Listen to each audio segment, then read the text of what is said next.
تو لوگوں نے دن رات کام کیا، پیسے کے لیے نہیں، تنخواہ کے لیے نہیں، عہدے کے لیے نہیں، بلکہ سب کچھ ڈینائی کر کے. اور جب سیلف ڈینائل ہو جائے تو پھر اچیومنٹ نکلتا ہے. صحیح. تو اٹامک انرجی کمیشن کے بیشتر جو لیڈرشپ تھی وہ سیلف ڈینائل تھی. صحیح. ہم کسی کو نام و نمود کی کوئی خواہش نہیں تھی.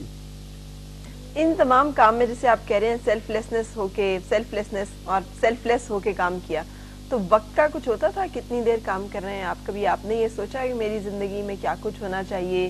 کبھی وہ جیسے فرسٹریٹ ہوتے ہیں لوگ، کچھ اس طرح کا معاملہ آپ کے ساتھ بھی ہوا؟ فرسٹریشن زندگی کی آئی ہے، اور وہ یہ اس وجہ سے آئی کہ کاش کہ آئی کوڈ ڈو مور، یا مجھے کرنے دیا جاتا، یا میرے راستے میں رکاوٹ نہ آتی. کیونکہ ہم لوگ ایک سسٹم میں زندہ ہیں. صحیح. وہ جو سسٹم ہے نا وہ کولونیل سسٹم ہے. It was not made for science. صحیح.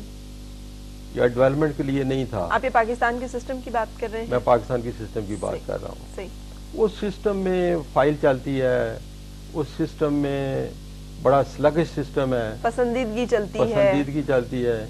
اس سسٹم میں ہم لوگ چاہتے تھے کہ we should be able to do more. صحیح. سسٹم سے باہر نکلیں تو آدمی ٹوٹ پھوٹ جاتا ہے، سسٹم میں اندر رہیں تو سلو ہے. صحیح. تو ہماری جو فرسٹریشن تھی وہ اس وجوہات سے ہوتی تھی کہ کاش کہ ہم کوئی اور زیادہ کام کر سکتے. صحیح. اس کاش کے ساتھ جب آپ یہ دیکھتے ہیں پوری دنیا اتنا تھریٹن کیوں فیل کرتی ہے پاکستان کے اٹامک پاور ہونے سے؟ آپ کا کیا کامنٹ ہے اس پہ؟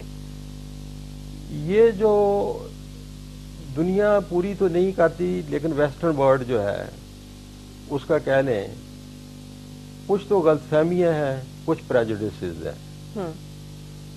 پریجوڈسز تو یہ ہیں کہ وہ کہ نہیں چاہتے کہ کوئی اور ملک جو کہ کچھ عرصہ پہلے ان کی کالونی تھا وہ ان میدانوں میں آگے جائیں. صحیح. اور پھر ہمارے اوپر غلط قسم کے الزامات لگا دیے جاتے ہیں کہ وی آر ارسپانسبل قوم ہے. یہ سب غلط اور غلط پروپیگنڈا ہے. صحیح. اور ان کا یہ پریجوڈسز ہیں. پاکستانی قوم بہت رسپانسبل ہے، پاکستان بہت رسپانسبل ملک ہے، اور ہمارا اٹامک پروگرام جو ہے وہ اسی رسپانسبلٹی کا ہی نتیجہ ہے. بالکل. اور اس میں it was necessary for our own safety, اور ایک ڈیٹرنٹ کی ضرورت تھی کہ ہم ود پرائڈ آپ سر اٹھا کر قوموں کے میدان میں کام کریں. پاکستان نے جب اپنا ایٹمی دھماکہ کیا آپ ساتھ تھے، آپ کیا محسوسات تھے، کیا احساسات تھے، خود کیا فیل تھا؟ ہمیں تو بہت اچھا فیل ہوا تھا، ظاہری بات ہے جب ہم اپنے ایگزسٹنس کا اعلان ہمارے لیے تو فلفلمنٹ تھی. ہم لوگ اس سے بہت پہلے یہ چاہتے تھے کہ یہ کام ہو جائے. صحیح. لیکن یہ سیاسی لیڈرشپ کا کام ہوتا ہے، اس نے سلیکٹ کرنا ہے. تو فار آل آف اس ایک فلفلمنٹ تھی، ایک منزل طے ہو گئی. صحیح. یہ بڑا انفارچونیٹ نہیں ہے کہ ہمارے سارے سسٹمز جو ہیں وہ سیاست کے تحت آپریٹ ہوتے ہیں، سیاست کے اپنے مقاصد ہوتے ہیں، اپنے مفادات ہوتے ہیں، اپنی ترجیحات ہوتی ہیں، اور اپنے ان کے ٹارگٹس ہوتے ہیں، اور ان کا ٹارگٹس کا بعض اوقات تعلق ملک کی لانگ ٹرم پلاننگ سے ہرگز نہیں ہوتا، جو ہمارے ہاں بدقسمتی اور المیہ آج تک رہا ہے، جس کی وجہ سے پاکستان کے سارے سسٹمز مفلوج ہوئے ہیں، سارے انسٹیٹیوشنز تباہ ہوئے ہیں، اور بہت ساری شخصیات جو ہیں وہ ہم نے کھوئی ہیں اور نظر کی ہیں اس ایک معاملے کے. فرا جو ہمارا تجربہ ہے نا اٹامک انرجی کمیشن میں، حکومتیں آئیں، حکومتیں بدلی. ہماری کامیابی کی ایک وجہ تو میں نے بتایا کہ مارل، اسٹرانگ مارل کمٹمنٹ، وہ سائنٹسٹ انجینئر کے پوائنٹ آف ویو سے تھی. صحیح. لیکن دوسرا یہ تھا کہ ایک نیشنل کمٹمنٹ بھی تھی. ٹھیک ہے. یہ ایک ایسا کاز تھا جس پہ ہر حکومت، ہر آنے والی سیاسی جماعت جو ہے وہ قائم رہی. خواہ وہ بے نظیر کی حکومت تھی، نواز شریف کی آئی، ضیاء کی آئی، یا ضیاء سے پہلے تھی یا اس سے. تو یہ پروگرام جو تھا ارلی 70s میں شروع ہوا. صحیح. اور اس پروگرام کو ہر حکومت نے پوری سپورٹ دی. صحیح. اور نہ ہدف بدلے، نہ آبجیکٹوز بدلے گئے. یہ ہوا کہ کبھی بجٹ کم ملا، کبھی زیادہ ملا، وہ ملکی حالات کی وجہ سے. صحیح. لیکن جو کمٹمنٹ تھی تو اٹامک انرجی کمیشن کی جو سکسیس ہے it is a national success. No doubt. It's a commitment of Pakistani nation to a cause. ورنہ اگر پاکستانی نیشن اس کاز کو کمٹ نہ ہوتی تو ایک نئی حکومت آتی بدل دیتی, پروگرام بدل دیتی, but it never happen like that. ٹھیک. اچھا مجھے یہ بتائیے گا, ہمارے پاس کیا لوگوں کا ٹرینڈ ہے یوتھ کا ان سائنسز کی طرف آنے کا؟ ہمارے پاس کافی ٹیکنیشینز, ہمارے پاس کافی انجینئر, ایٹامک سائنسز سے دلچسپی رکھنے والی یوتھ موجود ہے جو آ رہی ہے, اور ان کے لیے راستے, فیلڈز, کالجز, انسٹیٹیوشنز موجود ہیں جہاں سے وہ ٹرینڈ ہو کے آ سکیں اور ہاتھ بٹا سکیں. اب جب کہ ایٹامک پاور ہونا جو ہے وہ صرف ویپن بنانے میں نہیں, اس کے اور بہت سارے کام بھی ہیں. یہ آپ نے بہت اچھی بات کہی کہ اٹامک پاور جو ہے یہ ویپن اورینٹڈ ہی نہیں ہے, اس میں پبلک گڈ اور بہت زیادہ ہے, بلکہ اس کا پرائمری آبجیکٹو جو ہے وہ پبلک گڈ ہے. بالکل صحیح. اور ویپن تو میں نے پہلے عرض کیا ہے کہ اٹ از اے ڈیٹرنٹ, ایک اپنا سیفٹی کے لیے ہے کہ کوئی دوسرے لوگ ہمیں تنگ نہ کریں. ورنہ پاکستان اٹامک انرجی کمیشن اور پاکستان کا جو ایم اینڈ آبجیکٹیوز وہ ہمیشہ پیسفل رہا ہے. صحیح. اور پیسفل اپلیکیشن جو اٹامک انرجی کمیشن کی ہیں اس میں اس محکمے نے بڑا کام کیا ہے. صحیح. بہت سارے لوگوں کو پتہ نہیں ہے کیونکہ ہر چیز جو ہے سمجھا جاتا ہے سیکریٹ ہے. مثلا میڈیکل سائیڈ میں اٹامک انرجی کمیشن نے ہر جگہ جگہ ریڈیشن بیسڈ ہاسپٹل کھولے. جی, ریڈیولوجی. ایگریکلچر میں بڑا کام ہوا ہے. صحیح. پاور سائیڈ میں ہوا ہے, ریڈیو آئسوٹوپ اور انڈسٹری میں بڑا کام ہوا ہے. صحیح. اور اس کے علاوہ جو الائڈ سائنسز ہیں ان میں بڑا کام ہوا ہے. صحیح. اور آپ نے یہ جو کہا کہ کیا پاکستان میں ایسے ٹیکنیشین انجینئر موجود ہیں, میرا اپنا اس میں بڑا دلچسپ تجربہ ہے کہ جب میں خوشاب کا نیوکلیئر پروجیکٹ لگا رہا تھا تو وہاں پریزیڈنٹ لغاری صاحب تشریف لائے, اس زمانے کے پریزیڈنٹ تھے. تو انہوں نے مجھ سے یہ کہا کہ آپ نے لوگوں کو ٹرین کہاں کیا ہے؟ تو میں نے انہیں کہا کہ ہماری جو ایوریج ایج ہے ٹیکنیشینز کی اور انجینئرز کی اس وقت at that time it was 29 year. صحیح. یعنی it was very young people are making it, اور ہم جو ایجڈ لوگ تھے اسی کم تھے. صحیح. تو اٹ واز کہ ایک جو ینگر جنریشن ہے ان میں سیکھنے کی ایک تڑپ ہے. ٹھیک ہے. استاد ٹھیک ہونا چاہیے. استاد مل رہے ہیں انہیں اس طرح کے؟ ہمارے اٹامک انرجی کمیشن میں استاد تھے اور میرا خیال اب بھی ہوں گے. صحیح. اور دوسرا یہ ہے کہ جو ینگر آدمی ہے نا اس کی کمٹمنٹ لائف کے جو دوسری چیزیں ہیں ان میں کم ہوتی ہیں. صحیح. وہ مشکل حالات میں کام کر سکتا ہے, چیلنجز قبول کر سکتا ہے. ٹھیک ہے. تو ہماری جابز بڑی چیلنج فل تھی, ڈیفیکلٹ انوائرمنٹ تھی. تو میرا اپنا یعنی ایکسپیرینس ہے کہ Pakistanis are very intelligent people. کتنے گھنٹے آپ کام کیا کرتے تھے؟ کام کا گھنٹے کبھی گنے ہی نہیں تھے, یعنی یہ کانسیپٹ ہی نہیں تھا. تھکاوٹ کا احساس بعض اوقات ہوتا ہے, ویکیشنز چاہیے ہیں, بہت تھک گئے ہیں, بہت کام کر لیا, اس طرح کا کوئی احساس؟ میں آپ کو ایک مثال بتاتا ہوں اپنی, میں نے کیا بتانی ہے. ہم خوشاب نیوکلیئر ری ایکٹر کا ڈوم بنا رہے تھے تو 150 فٹ اونچی چھت کے اوپر ایک ویلڈر جو ہے وہ جھولے میں بیٹھ کے ویلڈ کر رہا تھا. صحیح. تو میں نے دیکھا کہ وہ اس کا بازو ڈھیلا پڑا ہوا ہے نیچے سے, گردن ایک طرف ہے, اس کو نیچے سے جھولے سے اتارا گیا. تو وہ سیمی انکانشیس تھا چونکہ فضا میں اوپر گرمی زیادہ تھی. صحیح. اس کو پنکھا شنکھا چلایا گیا, کوک پلایا گیا, وہ he was back into senses. تو میں نے اسے کہا کہ تمہیں 7 دن کی ہالیڈے دیتے ہیں, چھٹی دیتے ہیں. صحیح. تو وہ ویلڈر جو تھا وہ کہنے لگا تھینک یو سر, لیکن میرا 2 گھنٹے کا کام باقی ہے, مجھے اوپر چڑھائیں, وہ میں کر رہا ہوں, پھر میں 7 دن کی چھٹی پہ جاؤں گا. واہ. تو یہ دیٹ از پاکستان. ہم تو پاکستان کو جانتے ہیں, توڑ پھوڑ کی سیاست, ہنگامے, جلسے جلوس, روکنا, نظریات سے ادھر روگردانی کر جانا, کوئی کمٹمنٹ نہیں, کوئی ڈیڈیکیشن نہیں. بہت آج کل مایوسی جو ہے بہت بڑھ چکی ہے لوگوں میں. جنرلی میرا اپنا خیال ہے کہ بائی اینڈ لارج پاکستانی بڑے آنیسٹ ہیں, بہت سچے قسم کے ہیں, بہت محنتی ہیں, بڑے سیکریفائسنگ لوگ ہیں, ہارڈ ورکنگ ہیں. انہیں سینس آف ڈائریکشن دینے کی ضرورت ہے. کون دے گا؟ اور اس کے لیے ایک کمیٹڈ لیڈرشپ ہونی چاہیے. کہاں سے آئے گی کمیٹڈ لیڈرشپ آپ کے خیال میں؟ وہ بھی پاکستان ہی سے آئے گی. صحیح. لیکن کہ انفارچونیٹلی یہ ہے کہ ہمارے بہت ساری جو لوگ آئے ابھی تک وہ معروف تھے ویسٹ سے. صحیح. یا ویسٹ کے انفلوئنس میں تھے. آپ کبھی نہیں آئے معروفیت ویسٹ؟ یہ کیوں؟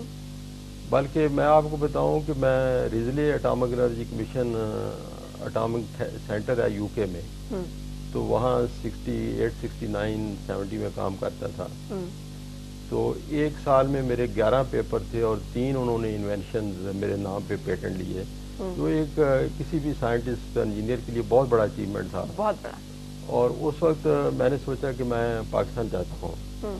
تو مجھے انہوں نے کہا کہ آپ کو ہم پرماننٹلی ابزارو کرتے ہیں، آپ ہمارے پاس رہیں، پاکستان میں جائیں گے آپ کی صلاحیتیں جو ہیں وہ ضائع جائیں گی. تو میں نے کہا کہ ڈاکٹر کو وہاں ہونا چاہیے، یہاں بیمار زیادہ ہیں. صحیح. تو ہمارا ملک جو ہے نا دیٹ نیڈز بی مور. یہاں تک میرے اپنے اچیومنٹ کا تعلق ہے وہ بات کی بات ہے. May be I will be, یہاں میں کام کرتا ہوں تو ایک فرنٹیئر آف نالج کے اوپر کام کرتا ہوں. صحیح. وہاں لوور لیول پہ کام کریں گے، بٹ اسٹل ہمارا فرنٹیئر وہی ہے. صحیح. اس میں بہت سارے لوگ جو ہیں وہ لالچ کو دیکھتے ہیں نا، مٹیریل گین کو، بہت سارے نظریات اور کاز کے ساتھ آگے بڑھتے ہیں. زندگی کی مجبوریاں، آسائشیں، سہولیات اور بہت ساری مراد جو ہیں وہ اندھا کر دیتی ہیں، وہ آنکھیں آپ کی پردہ ڈال دیتی ہیں اس کے اوپر، اور آپ چھوڑ دیتے ہیں جو آپ سوچ رہے ہوتے ہیں، جو آپ پلان کر رہے ہوتے ہیں. سو یہ کیسے ہوا کہ کوئی بھی چیز آپ کو اپنے حصار میں نہیں لے سکی اور آپ نے جو سوچا، جو چاہا، آپ اس کے اوپر قائم رہے اور ساری زندگی آپ اس کو پریکٹس کرتے رہے اور اس پہ آپ کو کوئی نا امیدی نہیں ہوئی کہ نو ڈاؤٹ آپ کو یہاں پہ جو کچھ ملا ہوگا اس سے بہت بہتر مراد یقینی طور پر آپ کو مغرب میں ملتی؟ اس میں نا I have to go back to 1946. 46 میں ایک نیشنل ریفرینڈم تھا یا الیکشن تھا جو اس میں پاکستان کے حق میں لوگوں نے، تو ہمارا جو گاؤں تھا انڈیا میں تھا، امرتسر کے ڈسٹرکٹ میں تھا. میرے والد نے مجھے کندھوں پہ اٹھایا ہوا تھا. صحیح. اور وہ نیچے نعرے لگا رہے تھے پاکستان کا مطلب کیا، لا الہ الا اللہ، اور میں ان کے کندھوں پہ بیٹھ کے یہ نعرہ لگا رہا تھا. عمر کیا تھی اس وقت آپ کی؟ میں 6 ایئر اولڈ تھا اس وقت. صحیح. صحیح. تو وہ نعرے لگا رہے تھے پاکستان کا مطلب کیا، لا الہ الا اللہ، اور میں اوپر رپیٹ کر رہا تھا. اور وہ ایک لیڈر قسم کے آدمی تھے، دوسرے لوگ بھی یہ نعرے لگا رہے تھے. صحیح. وہ سین جو ہے نا، اور وہ چیز مجھے کبھی نہیں بھولتی. صحیح. اور دوسرا واقعہ بڑا پریشان والا بھی ہے، اور اس نے مجھے ہمت بھی دی کہ جب ہم نے مائگریٹ کیا پاکستان کو آئے، صحیح، تو دریائے راوی کے کنارے قافلہ تھا بیٹھا ہوا، تو خبر آئی کہ سکھوں نے حملہ کر دیا ہے. تو میرے والد، میں نے پہلے عرض کی کہ ایک اپنے ماحول میں لیڈر تھے، انہوں نے لوگوں کو کہا کہ ہم سکھوں کا مقابلہ جو ہے وہ کیمپ میں نہیں کریں گے، کیمپ سے باہر نکل کے کریں گے ایز فار ایز پاسبل. صحیح. اور عورتوں کو جانے سے پہلے انہوں نے کہا کہ آپ اپنے بچوں کو لے کے دریائے راوی میں اتر جائیں، کھڑی رہیں، اگر ہم زندہ سلامت آ گئے تو باہر آ جانا، اور اگر ہم زندہ نہ آ سکے تو گہرے پانیوں میں چلے جانا. صحیح. تو میں یہ سین کبھی نہیں بھولتا کہ میری ماں نے مجھے اور میری ایک بہن تھی، ہم دونوں کو لے کے دریا میں کھڑی رہی ٹھنڈے پانی میں، اور 1 گھنٹہ ہم لوگ وہاں ویٹنگ کہ کیا حکم آتا ہے، کیا ہوتا ہے.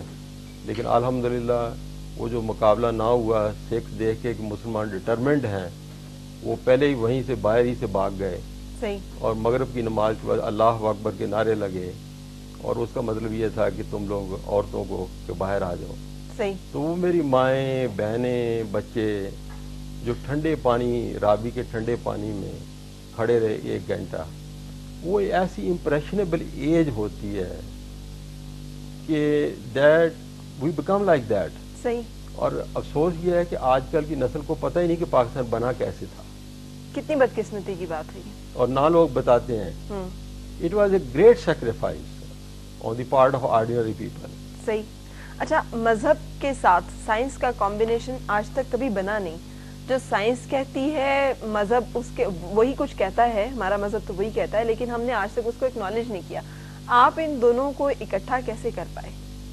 فرا یہ بات ہے کہ سائنس اور مذہب دونوں علیحدہ ہے ہی نہیں ہے. ٹرمینالوجی میں فرق ہے, ورنہ سائنس کا مقصد یہ ہے کہ حقیقت کی تلاش, صحیح, سچ کو پا لیا جائے. تمام سائنٹسٹ جو ہیں لیبارٹری میں بیٹھے سچ کو ڈھونڈ رہے ہیں, اور مذہب جو ہے نا الٹیمیٹ جو سچائی ہے اس کا کلیمنٹ ہے. اللہ آخری حقیقت ہے. تو پھر یہ ہے کہ قرآن کریم میں آتا ہے کہ اللہ کو, خالق کو مخلوق سے پہچانو. صحیح.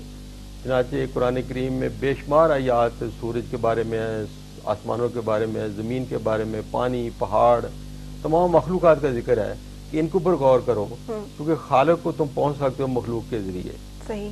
سائنس بھی مخلوق کے اوپر ریسرچ کرتی ہے. ٹھیک ہے. اور اس لحاظ سے دیکھا جائے تو ایک جو سائنٹسٹ ہے وہ اپنی طرز, اگر خدا کی تلاش ہے, مذہب کا مطلب خدا کی تلاش ہے, تو ہر سائنسدان جو ہے وہ اپنی طرز کا ایک ریلیجس آدمی ہے. بالکل. لیکن جب آپ مذہب کو پوجا پاٹ سمجھ لیتے ہیں تو پھر وہاں پہ کہا جاتا ہے کہ وہ تو مذہبی نہیں ہے, وہ بڑا غیر مذہبی ہے. حالانکہ وہ تلاش میں ہوتا ہے, اور جو پوجا پاٹ والا ہے کسی نہ کسی کو بت بنا کے وہاں ٹھہر گیا ہوتا ہے. صحیح.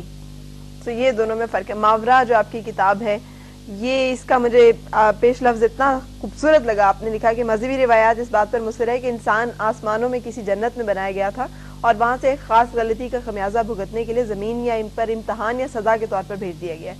جبکہ سائنسی حلقے اس بات پر ڈٹے ہوئے ہیں کہ انسان حیوانات میں سے ایک حیوان ہے جو حالات اور وقت کے دہارے پر ارتقاء کے منازل طے کرتے ہوئے یہاں تک پہنچ گیا ہے. یوں تخلیقات میں اس کی کوئی خصوصی روحانی حیثیت نہیں, بلکہ وہ محض ارتقاء کا ایک پھل ہے, جیسے بن مانس, ہاتھی, گھوڑے, سانپ وغیرہ اپنی نوعیت کے ارتقاء کا نتیجہ ہیں. یوں مذہبی اور سائنسی حلقے دونوں انتہائی متضاد نظریات کے ساتھ باہمی جنگ و جدل میں سردیوں سے برسرے پیکار ہیں. لیکن آپ نے اسے کتنا خوبصورت ایڈریس کیا ہے. آپ کی کتاب جب میں نے پڑھی ہے تو کسی بھی ایسی کتاب کو پڑھنے سے جو کہ مذہبی کتاب ہوتی ہے, بڑی سائنٹیفکلی ایکسپلین کرتے ہوئے آپ نے نفس کیا ہے, روح کیا ہے, موت کیا ہے, زندگی کیا ہے, انسان کیا ہے, جسم کیا ہے, یہ سائٹس جو ہیں یہ آپ کو کیسے وقت مل پایا کہ آپ ان کو کھوج سکیں اور ان پہ کام کر سکیں؟ اس پہ نا یعنی یہ سچ کی تلاش میں جو سفر ہے اسی کا حصہ ہے. سائنس نے میری بڑی ہیلپ کی, اور سائنس ہے کہ سسٹمیٹک سوچنے کی ایک عادت ڈالتی ہے. صحیح. آپ ڈاگما سے نکل جاتے ہیں. صحیح. اوپن مائنڈ سے سوچتے ہیں.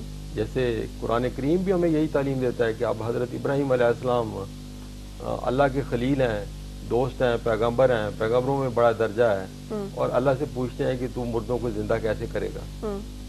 اور اللہ تعالیٰ ڈانٹ نہیں دیتے, بلکہ پورا ایک ایکسپیریمنٹ کنڈکٹ کرواتے ہیں کہ 4 پرندے لو, ان کو ذبح کرو, ان کا قیمہ بناؤ, ان کو پہاڑوں پہ رکھو, کال دم بدلاؤ, اور وہ پھر اڑتے آئیں گے, اور پھر دیکھنا کہ کیسے میں زندہ کرتا ہوں.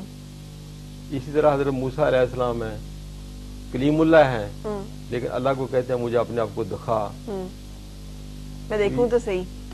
تو حالانکہ عام آدمی کہے گا کہ اللہ کے ساتھ بڑی گستاخی کر ڈالی, لیکن اللہ نے اسے بڑے آرام سے سمجھایا کہ تم مجھے دیکھ نہیں سکو گے.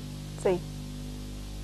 تو یہ جتنی لاجیکل تھنکنگ ہے نا وہ ہیلپ کرتی ہے, اور قرآن کا موضوع ہی لاجیکل تھنکنگ ہے. صحیح. اور سائنس بھی لاجیکل تھنکنگ کی تعلیم دیتی ہے. آج آپ بڑی مشکل سے تشریف لائے ہیں, لیکن میں آپ سے درخواست کروں گی ایک دفعہ پھر آئیے گا, تاکہ آپ کی جو ساری تصانیف ہیں ان کے اوپر میں ضرور بات کر سکوں. وقت کی کمی کی وجہ سے آج تو یہ ممکن نہیں ہو پا رہا, لیکن بہت سی ایسی چیزیں ہیں آپ نے زندگی میں جس پہ ریسرچ کی ہوئی ہے, تحقیق کی ہوئی ہے, وہ پہنچنا لوگوں تک بڑا ضروری ہے. ہو سکتا ہے بہت سارے لوگ کتاب نہ پڑھ سکیں, لیکن آپ کی گفتگو کے نتیجے سے بہت سے نکات جو ہیں اور بہت ساری جو مشکلات ہیں وہ سمجھ میں آ جائیں بڑے آرام کے ساتھ. امریکہ آپ سے کیوں ڈرتا ہے؟ امریکی آپ سے کیوں ڈرتے ہیں؟ مجھ سے؟ جی, کیونکہ آپ کو انہوں نے لکھا ہے نیو یارک ٹائمز نے, very intelligent man with great aspirations, اور پھر انہوں نے کہا ہے کہ this guy was our ultimate nightmare. یہ ایک امریکن انٹیلیجنس آفیسر نے نیو یارک ٹائمز کو بتایا لیٹ 2001 میں. کیوں اتنے خوفزدہ ہیں؟ امریکن کی بات یہ ہے کہ وہ سچے کافی ہیں, منافق نہیں ہیں. اسی میں اس نے جو گریٹ ایسپائریشن والی بات کی ہے نا, یہی ڈرنے کی بات ہے. میری اسپائریشن ہے، گریٹ ہیں، اب میں وہ کر نہیں سکتا ہوں، صحیح، لیکن میں چاہتا تھا کہ اپنے ملک کو، اپنی قوم کو وہاں پہنچا دوں کہ یہاں ان تک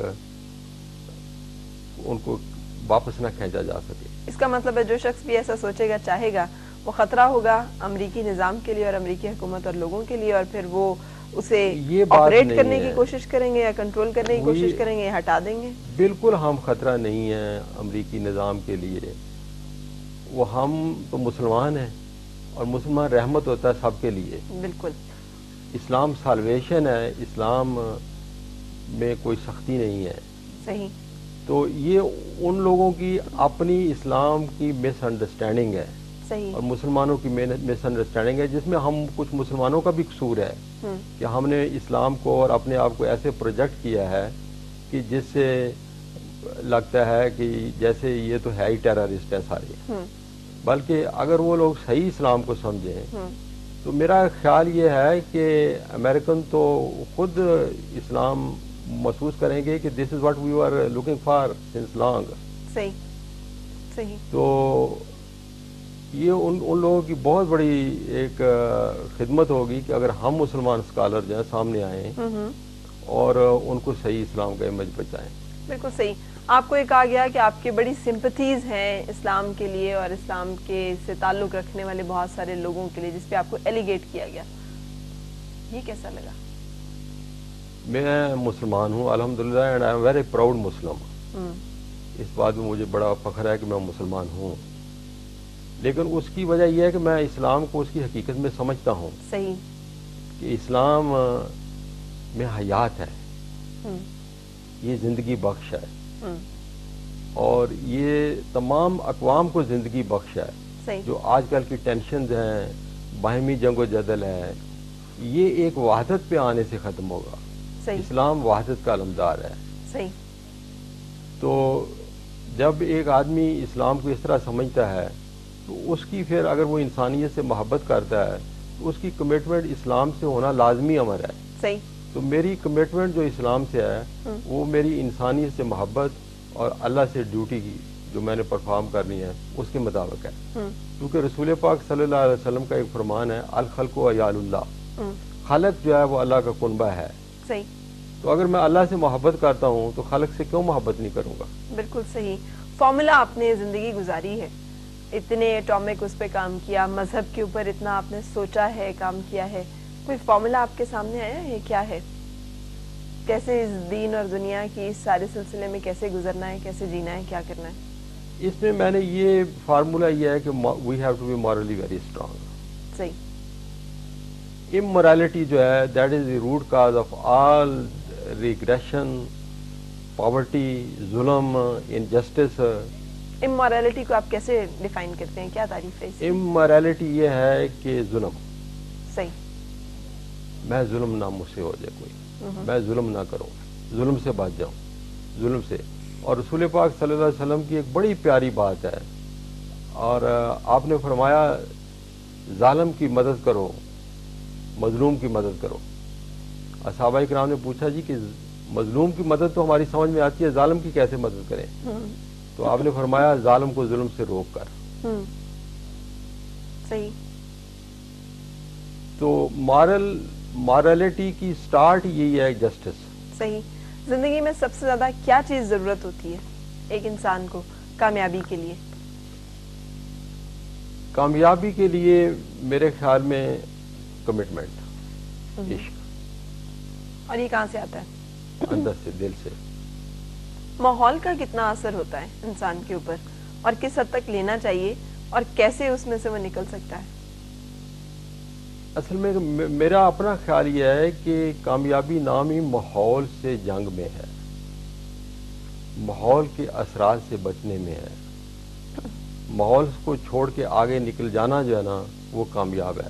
صحیح، جو ماحول میں پھنس گیا وہ تو ایک عام سا آدمی ہو گیا نا، صحیح، وہ ماحول کی پیداوار ہے، ماحول میں مر گیا، ماحول نے اس کو دبا لیا، ماحول نے ختم کر دیا۔ ماحول سے نکلنا ہی کامیابی ہے، بالکل، اور نکلنا ہے تو ماحول سے جنگ کرنی پڑے گی۔ بالکل صحیح۔